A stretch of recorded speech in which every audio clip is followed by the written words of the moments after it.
90 seconds. That's how long it lasted, the man who was in the room said. Muhammad Ali on one side of the carpet. Bruce Lee on the other. A bellman in a red uniform jacket, 24 years old, standing flat against the wall by the door because no one had told him he could leave. This is a story my father heard from Taky in 1977. Taky heard it from a man who worked at the Mandarin Hotel, a bellman who'd been on shift the night it happened, and who told Taky about it in a bar in San Francisco 6 years after the fact. Take it the way it came to me. Through 3 sets of hands. Hong Kong. December 1971. A suite on the 23rd floor. No camera. No press. 3 people in the room, and one of them, by the end, was sitting down. Last time I told you about a bouncer in Seattle. A man who put his hand on Bruce and lost the use of his wrist for a month. This story is bigger. Different city, different country, different kind of man. But the same kind of moment. I want to start with the bellman. Because he's the only one of the 3 who was a stranger. Ali knew Bruce by reputation. Bruce knew Ali by reputation. They had been circling each other in interviews, in articles, in the way fighters of different worlds circle each other when they're not allowed to meet. The bellman was just a kid. He didn't know who either of them really was. Not at the start of that shift. He found out in the next 90 minutes, and then he carried it for the rest of his life. I'm not going to give you his name. 2 reasons. 1, my father didn't remember it for sure, he thought it might have been Chung, but he wasn't certain, and if I write down a name I'm not sure of, I'm putting weight on a person who never asked to carry it. 2, the man is most likely still alive. He'd be in his late 70s now. If he ever told this story under his own name, he would have done it by now. He didn't. So I'm going to call him the bellman, and I'm going to ask you to do the same. He was 24 years old in December of 1971. He'd been working at the Mandarin Hotel for about 3 years. His English was good. His Cantonese was good. His Mandarin was passable. That combination is why they put him on the 23rd floor that week, the floor where they kept the foreign guests who needed someone who could move between languages without making them feel like they were being translated for. He wore a watch. A Seiko, automatic. His father had given it to him when he started the job. It was the one piece of the uniform that wasn't the uniform. He looked at it a lot that night. 3 times in 90 seconds, by the end of the story. I want you to remember the watch. Because the watch is how we know how long it lasted. The Mandarin Hotel opened in 1963. By December of 1971 it was the place foreign celebrities stayed when they came through Hong Kong. It had a view of Victoria Harbour. It had a bar on the top floor where journalists drank. It had a doorman who'd worked there since the day it opened, and a kitchen that could make a hamburger at 3 in the morning if a guest from California wanted one. Ali was staying in Suite 2314. He'd been in Asia for almost 2 weeks at that point, a series of exhibition matches and appearances after his license was reinstated, after the Frazier fight, before the next phase of his career. He was 29 years old. He was, by every measurement that mattered to the world that December, the most famous athlete on the planet. He was also, in private, exhausted. The bellman said he looked tired in a way that Ali didn't usually let himself look in public. The face was the same face. The eyes were different. Bruce Lee was 31. He had finished principal photography on The Way of the Dragon about 3 weeks before. He was editing it. He was living in Kowloon Tong, in the house on Cumberland Road. He had a wife at home. He had a son who was 5 and a daughter who was 2. He had not yet released a film in America. In Hong Kong he was already a star. Fists of Fury had come out in October and broken every box office record the territory had, but in America he was still the guy from the Green Hornet. 4 years out of work. These are 2 men in completely different places in their lives. One at the absolute peak. One on the cusp of something he wouldn't live to see fully.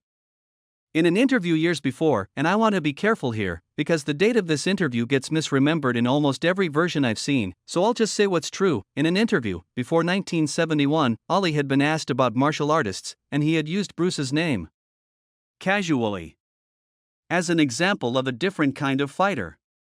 He didn't say much. He said something close to, "There's a guy named Bruce Lee, he's fast, but I'm a different animal." The bellman didn't know about this interview. Bruce did. Taky said Bruce kept a clipping of it in a drawer. Taky said Bruce never talked about the clipping. 6 months before the night I'm telling you about, Bruce had given an interview to a Canadian journalist, that one I can date, because it's on tape, December of 1971 as well, just a few weeks before, where he talked about water. About being like water. People remember that interview because of the water. Almost no one remembers that in the same interview, when asked about boxers, Bruce said, "A great boxer, in his weight class, can do things I cannot do." He didn't name Ollie. He didn't have to. 2 men. Across an ocean. Saying small, careful things about each other for years. Then one of them picked up a phone. The bellman said it happened around 9 in the evening. He had brought a tray to Suite 2314 sandwiches, fruit, 2 bottles of cold water. Ollie was in the suite alone. His handler had gone down to the bar. His cousin, who traveled with him on most of these Asian trips, had gone to bed in the connecting room.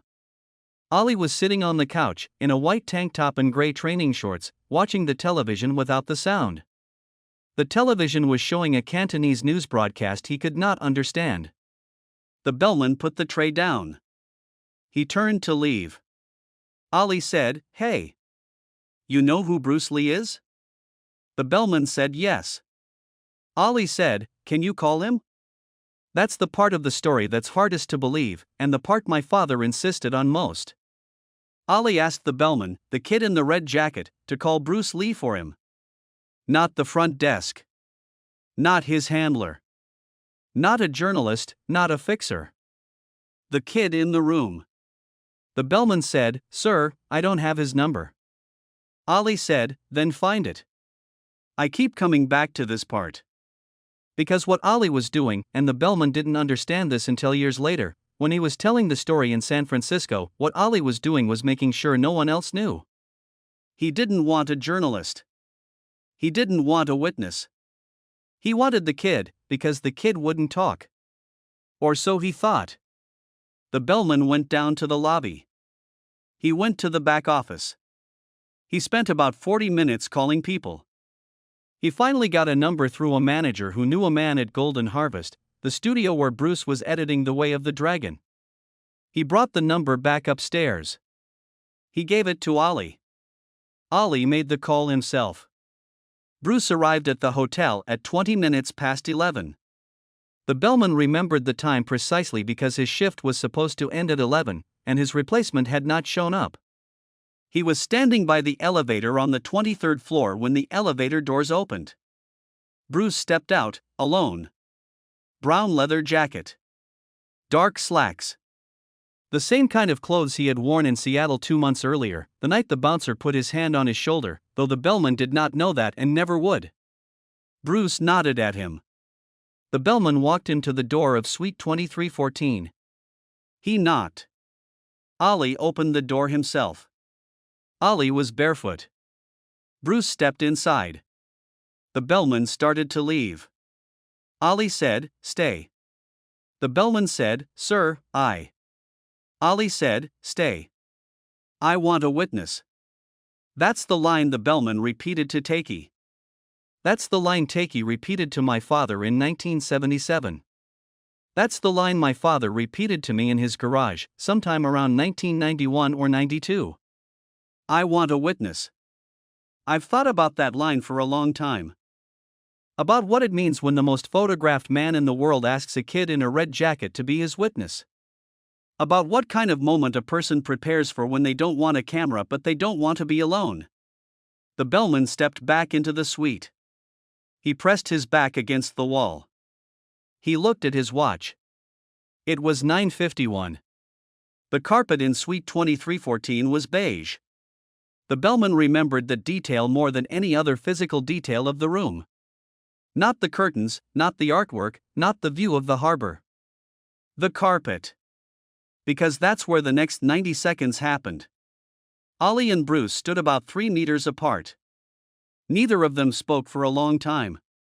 Ollie was, the bellman said, smiling, but it was the kind of smile a fighter smiles when he's measuring. Bruce was not smiling. Bruce was, the bellman said, completely still in a way the bellman had never seen a person be still before. Then Ollie said, "Show me something." Bruce did not move. Ollie said it again, "Show me something." "I want to see it." Bruce said, "What do you want to see?" Ollie said, "I want to see if you can hit me." Bruce said, "I can hit you." Ollie laughed. The bellman said the laugh was real. Not performed. Ollie laughed and then he raised his hands, not in a boxer's stance, not full guard, just hands up, the way a man raises his hands when he's saying come on then. He said, "Show me." Stop here for a second. I want to tell you what I know about how Bruce Lee fought. Because if you don't understand this, the next 60 seconds won't make sense.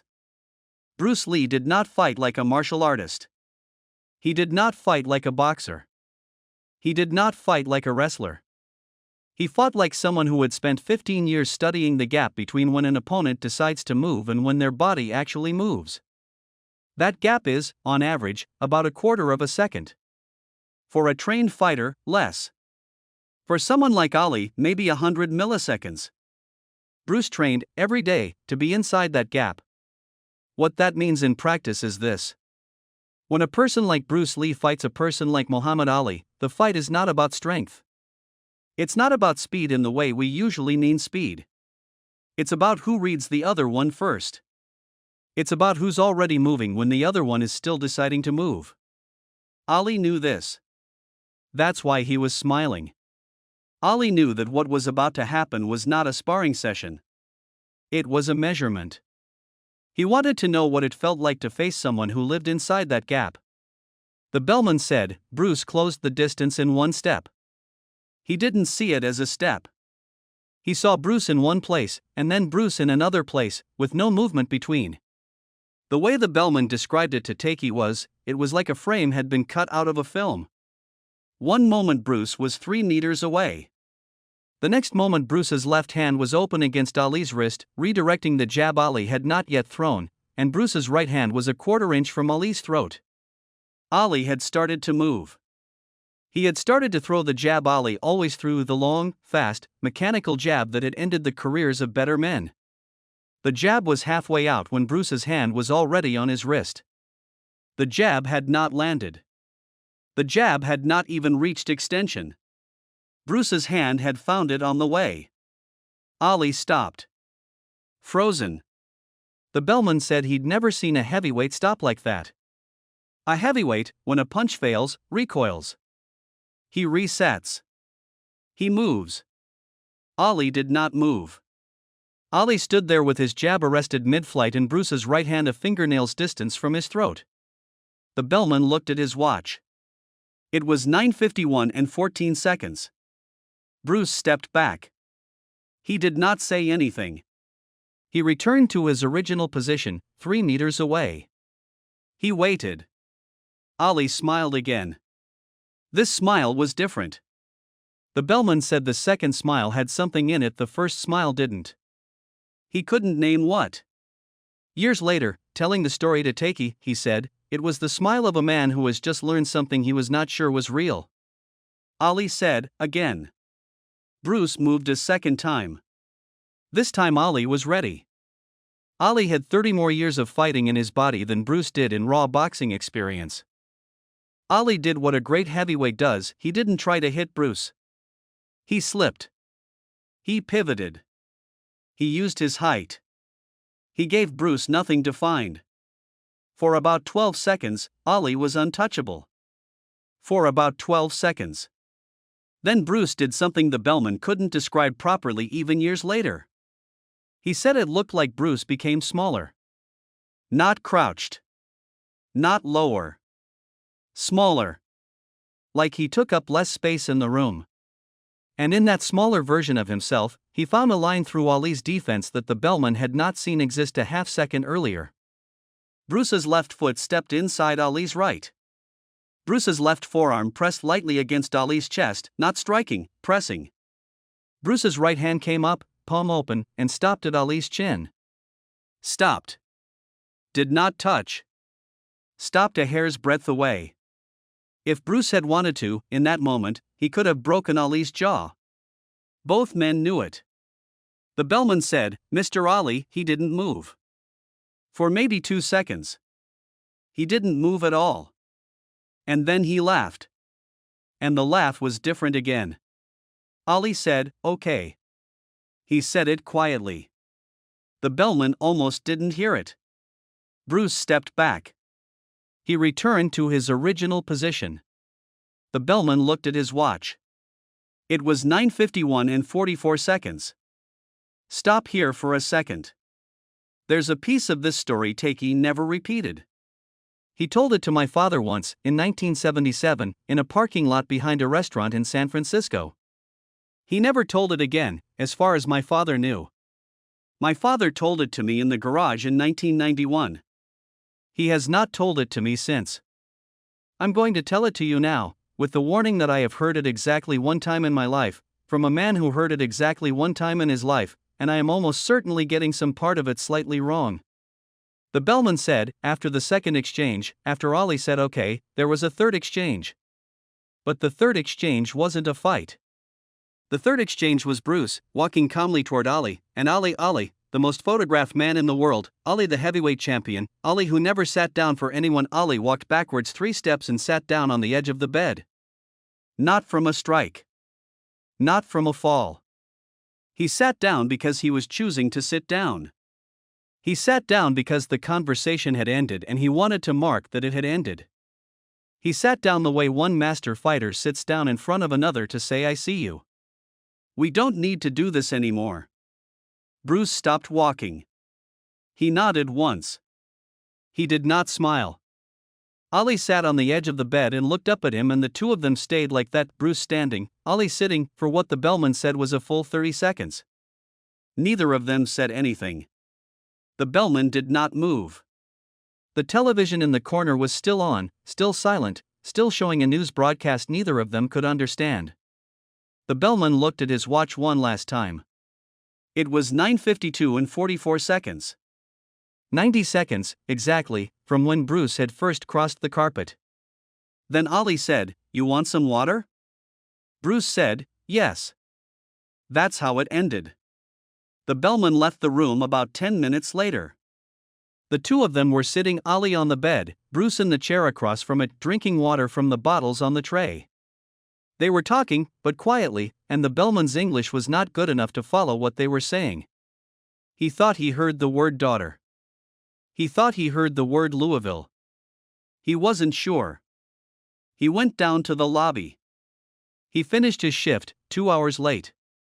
He went home to the room he rented in Wan Chai. He did not tell anyone what he had seen for 6 years. In 1977, the bellman was 30 years old. He had moved to San Francisco. He was working at a hotel in Chinatown. Taky Kimura was visiting San Francisco for a tournament. Taky did that occasionally, even though by then he had largely stopped traveling, and the bellman, who had read about Taky in a martial arts magazine and recognized him in the lobby of the hotel, approached him. He told Taky who he was. He told Taky he had something to say about Bruce. He bought Taky a drink at a bar 3 blocks away. He told him the story. Taky listened. Taky did not ask questions. When the bellman finished, Taky said one thing. He said, "I believe you. But I am the only person you can ever tell." The bellman said, "Why?" Taky said, "Because if you tell anyone else, it stops being true. Once a story like this gets out, people decide what it meant. And what it meant was something only those two men got to decide. And one of them is dead. So now there's just one." The bellman never told the story again. As far as anyone knows. He may still be alive. He may not. Taky told my father, the next year, in the parking lot in San Francisco. My father had asked Taky what was the most amazing thing he ever heard about Bruce. Taky took a long time to answer. Then he told this story. He made my father promise not to repeat it. My father broke that promise once. To me. In the garage. In 1991. I'm breaking it again. To you. I've thought about whether I should, for years. I've decided that Taky was right and also wrong. He was right that the meaning of that night belongs to those two men. He was wrong that telling it ruins it. I think telling it carefully, telling it the way it came down through Taky and my father, and now me telling it without trying to decide who won, telling it as a small private thing between two men who knew exactly what they were and didn't need to prove anything else, I think that keeps it true. I drove past the Mandarin Hotel last spring. I was in Hong Kong for a different reason. The hotel is still there. The lobby has been renovated twice since 1971. The 23rd floor is still the 23rd floor, but Suite 2314 is now Suite 2314 of a slightly different layout. They reconfigured the floor in 2005. The bed Ali sat on doesn't exist anymore. The carpet doesn't exist anymore. The television, the silent news broadcast, the 2 bottles of water, none of it exists anymore. The watch the bellman wore, the Seiko his father had given him, may still exist. It's the one object from that night that could plausibly still be in the world. I think about that sometimes. About a watch in a drawer in San Francisco, or in Hong Kong, or wherever the bellman ended up, a watch that ticked through 90 of the most private seconds in the history of two men who were never private together. I don't have a watch. I haven't worn one in 10 years. But I keep thinking about his. In 1975, in an interview with a magazine I am not going to name because the date matters more than the source, and I want you to feel the date, Muhammad Ali, asked about martial arts, said one sentence about Bruce Lee. He said, "He's the only one I ever met who could have made it complicated for me." That was it. He didn't say more. The journalist asked a follow-up. Ali changed the subject. He never spoke about Bruce in detail again, in public, for the rest of his life. Bruce died in July of 1973. About 19 months after the night in the suite. He never told Linda about it. He never told a journalist about it. He told Taky once, on the phone, and what he told Taky was, Taky said only this: "There's a man in America who knows what I am. I met him in a hotel room. We were quiet about it. Don't tell anyone." Taky kept that promise for 4 years. Then he met the bellman. And he understood that the bellman already knew. So he listened. And then he told my father once. And my father told me once. And now I'm telling you. I asked my father, in the garage, in 1991, the only time we ever spoke about it, what he thought of the story. He had been sanding something. I don't remember what. He stopped sanding. He looked at the ceiling for a long time. Then he said, "Two men who knew exactly what they were. They didn't need to prove anything. That's the only kind of fight that ends in 90 seconds. I asked him, "Do you think it really happened?" He said, "I think it happened.